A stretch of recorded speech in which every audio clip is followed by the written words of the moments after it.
Assalamualaikum warahmatullahi wabarakatuh dan salam sejahtera kepada semua. Baiklah, pada hari ini kami akan mengadakan satu forum yang bertajuk ajaran atau fahaman yang mengelirukan. Baiklah, sebelum kami meneruskan kepada agenda seterusnya, kami ingin mengucapkan terima kasih kepada Ustazah Zahida selaku pensyarah kami. Dan sebelum kita ke agenda seterusnya, saya ingin memperkenalkan panel-panel kita pada hari ini. Panel yang pertama ialah saudara Muhammad Syamil Aiman. Saya. Panel yang kedua ialah Muhammad Syaiful. Dan panel yang terakhir ialah saudara Muhammad Hakimi. Baiklah, tajuk kita pada hari ini ialah fahaman atau ajaran yang mengelirukan ataupun lebih dikenali sebagai penyelewengan akidah atau ajaran sesat. Ajaran sesat ini dapat ditakdirkan sebagai ajaran yang tidak berlandaskan Al-Quran dan As-Sunnah. Baiklah, pada hari ini kita sering lihat di mana berlaku pelbagai isu tentang ajaran ini seperti ajaran Ayah Pin, Ibu Yati dan sebagainya berleluasa dalam masyarakat kita pada hari ini. Oleh itu, untuk mengupas dengan lebih lanjut, saya menjemput panel kita yang pertama, saudara Muhammad Syamil Aiman, untuk menyatakan faktor-faktor berlakunya ajaran sesat ini dalam masyarakat kita pada hari ini. Dipersilakan. Baiklah. Bismillahirrahmanirrahim. Assalamualaikum warahmatullahi wabarakatuh. Salam sejahtera dan salam keluarga Malaysia. Terima kasih kepada Tuan Moderator kerana mempersoalkan persoalan yang sangat dibimbangi dalam kalangan masyarakat kita pada hari ini. Terlebih dahulu, saya ingin mengucapkan selamat datang kepada panel-panel sekalian ke negeri Terengganu yang tercinta ini. Okey. Apakah punca-punca berlakunya penyelewengan akidah pada hari ini?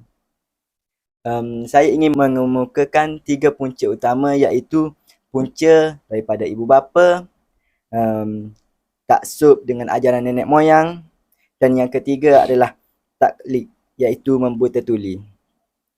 Kita akan menelusuri punca yang pertama, iaitu ibu bapa. Penyelewengan akidah pada hari ini berlaku disebabkan akibat daripada kurangnya didikan agama yang diberikan oleh ibu bapa kepada anak-anak. Hal ini kerana seperti sedia kita maklum bahawa ibu bapa sangat memainkan peranan penting dalam membentuk akhlak anak-anak. Ibu bapa sebenarnya role model kepada anak-anak. Ibu bapa sepatutnya menjadi contoh yang baik kepada anak-anak, menunjukkan sikap dan akhlak yang baik kepada anak-anak. Hal ini kerana bertepatan dengan hadis yang diriwayatkan oleh Imam Al-Bukhari dan Muslim, iaitu sabda Rasulullah SAW, anak itu ibarat seperti kain putih. Ibu bapalah yang akan mencorakkannya menjadi Nasrani, Yahudi ataupun Majusi. Hal ini jelas membuktikan bahawa ibu bapa merupakan insan paling besar peranannya dalam mendidik akhlak anak-anak ke jalan Allah Subhanahu Wa Taala. Hadirin sekalian, saya ingin berkongsi sebuah hadis yang dijadikan panduan kepada ibu bapa dalam membentuk akidah anak-anak pada hari ini. Daripada Ali bin Abi Talib radhiyallahu anhu, Rasulullah sallallahu alaihi wasallam bersabda, "Didiklah anak-anak kamu atas 3 perkara: cinta kepada Nabi kamu, cinta kepada kaum keluarganya dan membaca Al-Quran. Sesungguhnya para pembaca Al-Quran itu berada di bawah naungan arasy Allah, di mana hari yang tiada naungan selain naungan daripada Allah Subhanahu Wa Taala." Berdasarkan hadis yang saya baca di atas, saya ingin memperincikan dengan lebih lanjut tentang aspek membaca Al-Quran. Saya ingin memetik kata-kata mutiara yang dikemukakan oleh tokoh yang amat baik budi pekertinya di Malaysia ini. Jika kamu mahu bercakap dengan Allah, solatlah. Jika kamu mahu Allah bercakap dengan kamu, maka bacalah Al-Quran. Hadirin sekalian, seberapa ramai kawan yang kamu mempunyai di dunia ini, kawan-kawan akan meninggalkan kamu. Tetapi sekiranya kamu berkawan dengan Al-Quran, Al-Quran tidak pernah meninggalkan kamu walaupun kamu telah meninggal dunia. Namun apa yang kita dapat lihat pada hari ini, ibu bapa lebih membiarkan anak-anak leka dengan peranti, gadget televisyen dan sebagainya, menyebabkan anak-anak lebih mudah terpengaruh dengan kandungan yang berada di dalam media sosial itu sendiri, seperti ajaran sesat dan sebagainya, menyebabkan penyelewengan akidah ini berlaku.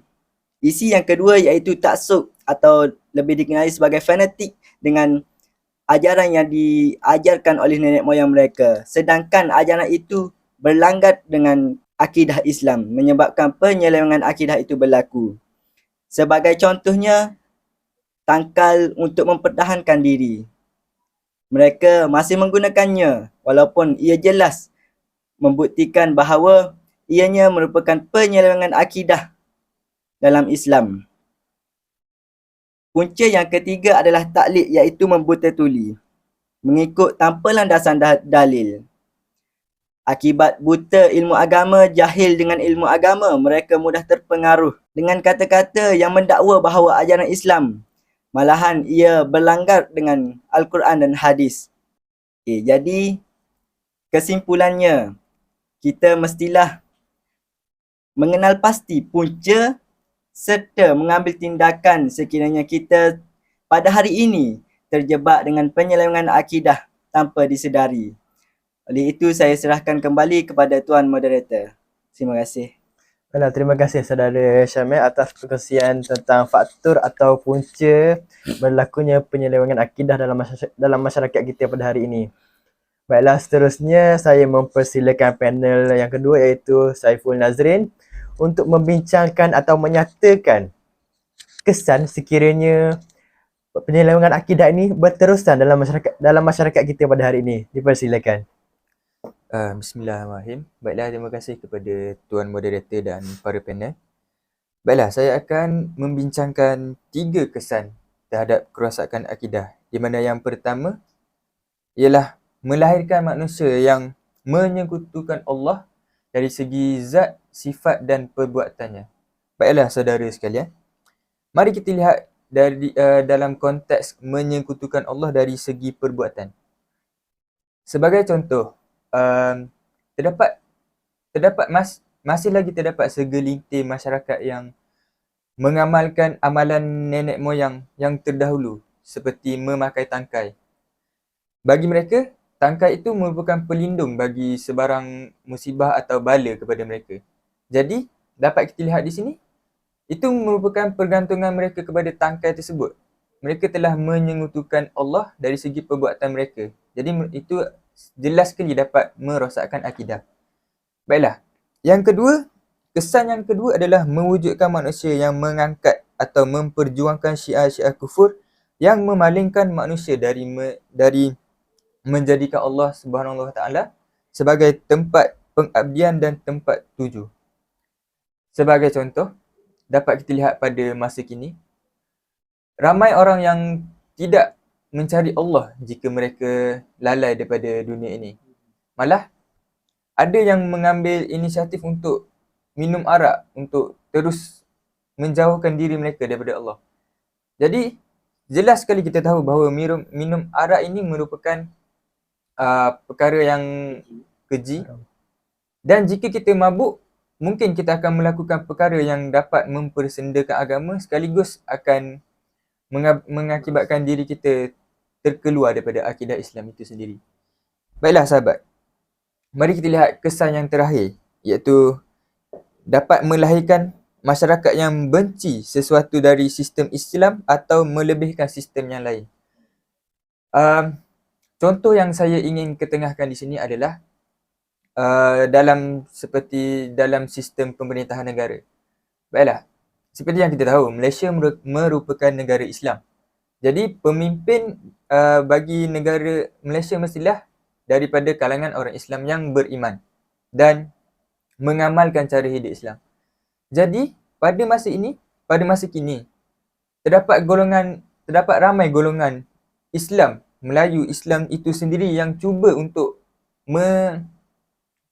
menaikkan pemimpin yang bukan beragama Islam. Hal ini jelas sekali dia akan jika pemimpin itu bukan daripada Islam, maka negara itu tidak akan mengamalkan cara cara pemerintahan berlandaskan Islam. Jadi kemungkinan masyarakat akan keliru dan mungkin tertipu dengan tindakan-tindakan yang dilakukan oleh pemimpin-pemimpin kafir ini untuk memesongkan akidah umat Islam. Jadi saya rasa itu saja penerangan daripada saya tentang kesan-kesan kerosakan akidah. Sekian, terima kasih. Saya kembalikan kepada moderator kita. Baiklah, terima kasih panel yang kedua atas perkongsian tentang kesan-kesan penyelewengan akidah yang berlaku dalam masyarakat kita pada hari ini. Nampaknya begitu takut ya kita mendengar kesan-kesan yang akan dilalui sekiranya terlibat dengan penyelewengan ini. Baiklah, seterusnya kita ke panel yang terakhir iaitu Saudara Hakimi untuk menceritakan atau memberi tahu kita cara untuk mengatasi penyelewengan akidah ini daripada berlaku ataupun terjebak dalam masyarakat kita pada hari ini. Dipersilakan. Bismillahirrahmanirrahim. Assalamualaikum warahmatullahi wabarakatuh. Yang pertama sekali terima kasih kepada Tuan Moderator kita Muhammad Fikri dan sahabat-sahabat ahli panel yang saya hormati sekalian iaitu Muhammad Syamil dan Syaiful Nazrin. Baik, tugasan yang diberikan kepada saya iaitu untuk menerangkan ataupun mempericikan cara-cara mengatasi penyelewengan akidah ini daripada terus berlaku. Baik. Sebelum itu, mari kita lihat akidah yang berlandaskan ajaran Rasulullah sallallahu alaihi wasallam iaitu berturutan daripada Rasulullah sallallahu alaihi wasallam seterusnya kepada para sahabat dan kemudian tabi'in dan kemudian tabi'in dan seterusnya kepada alim ulama kita iaitu akidah Ahlus Sunnah wal Jamaah, ya, yang berlandaskan Al-Quran dan Rasulullah dan yang telah saya sebutkan sedemikian tadi. Baik, saya sangat menarik dengan pandangan yang telah diberikan dan faktor-faktor kesan-kesan yang telah diberikan oleh sahabat panel sekalian, di mana cara mengatasi penyelewengan akidah ini daripada terus berlaku adalah yang pertamanya daripada ibu bapa itu sendiri. Di mana kita tahu ibu bapa ini adalah role model bagi anak-anak didik mereka sendiri, anak-anak kandung mereka sendiri. Ya. Jadi tugasan yang perlu dilakukan oleh ibu bapa, mereka hendaklah menghantar anak mereka untuk belajar. Ya. Terutamanya belajar tentang ilmu akhirat, ilmu agama.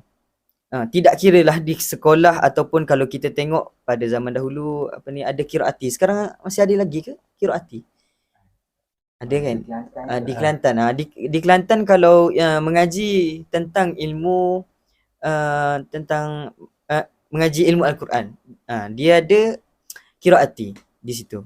Jadi ibu bapa perlulah menghantar untuk mempelajari ilmu agama sahajalah, bukan di dunia ini semata-mata. Baik, seterusnya adalah tanggungjawab kita ataupun guru-guru itu sendiri sebagai masyarakat dan juga berterutan dengan apa yang Allah SWT berikan kepada kita, iaitu untuk menjadi khalifah di dunia ini. Ya, seperti mana kita perlu saling menegur jika perbuatan salah berlaku di antara masyarakat kita.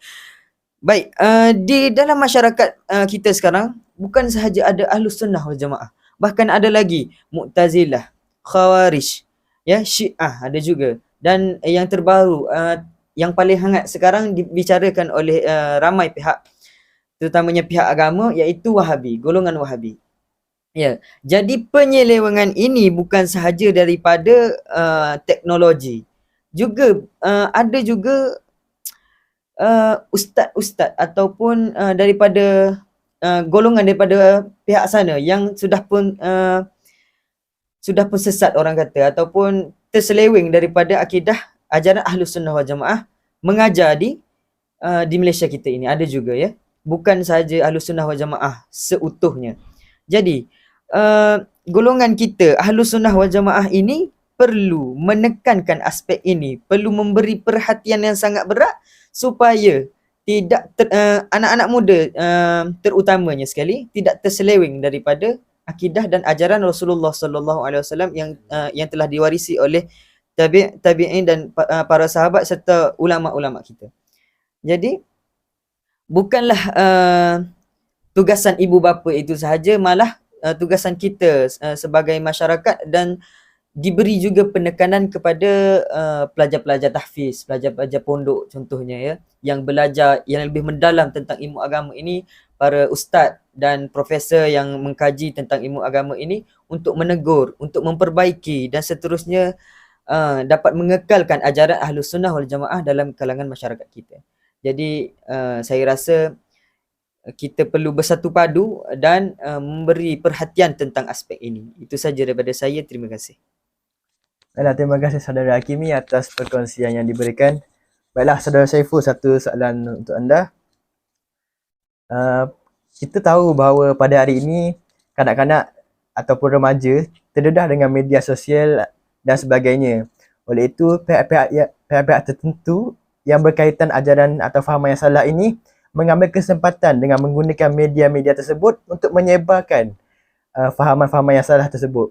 Pada pendapat anda, bagaimanakah cara untuk mengelakkan remaja daripada terpengaruh melalui media sosial tersebut?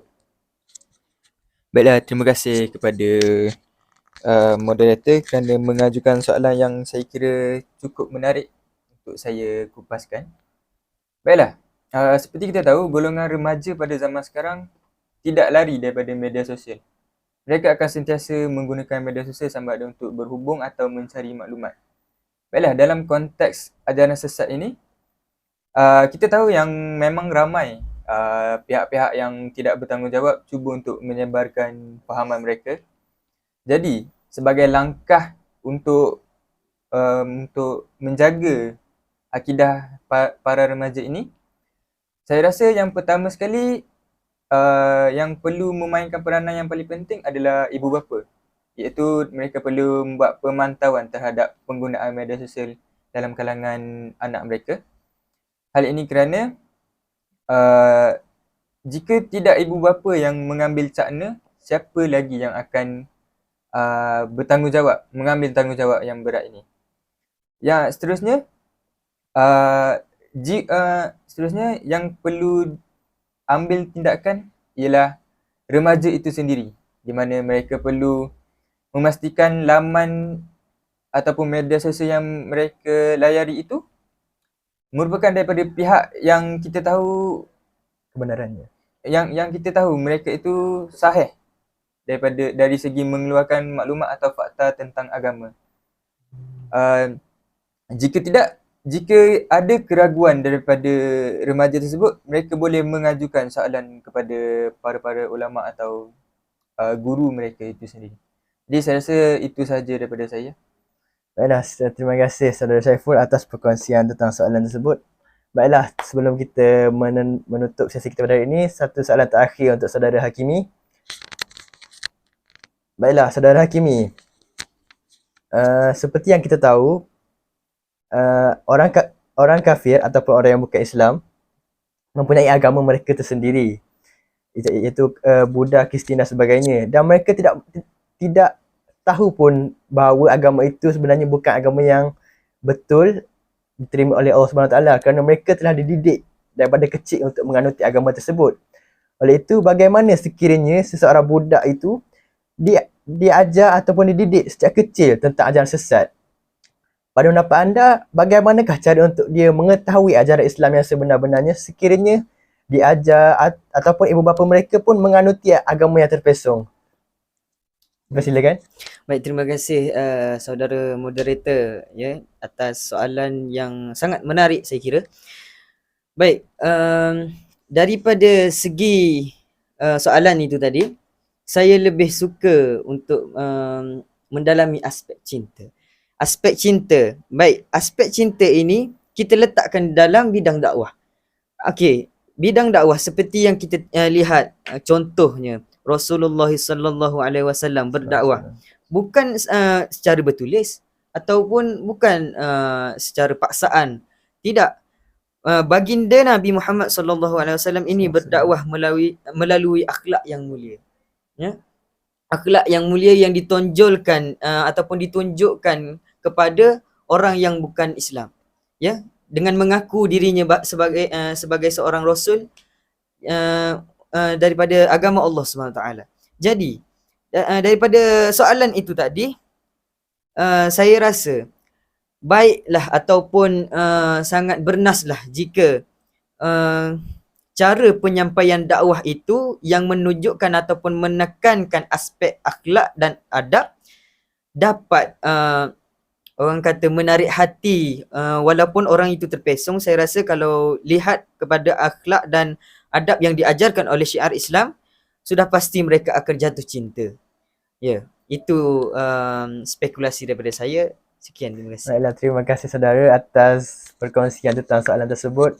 Baiklah, apa yang dapat saya rumuskan bahawa ajaran sesat ini memang terpesong ataupun tidak langsung berlandaskan Al-Quran dan As-Sunnah. Oleh itu, sebagai masyarakat di negara kita, kita haruslah berwaspada dengan siapa-siapa sahaja supaya tidak terjebak dengan penyelewengan akidah yang berlaku ini, kerana bukan sahaja remaja yang terlibat dengan penyelewengan ini, malah ada juga golongan yang telah berumur, yang telah lama menganuti agama Islam dengan baik, secara tiba-tiba terpengaruh dengan individu yang entah dari mana-mana mereka kenal tentang ajaran sesat tersebut. Baiklah, saya rasa itu sahaja daripada kami. Sekian, terima kasih.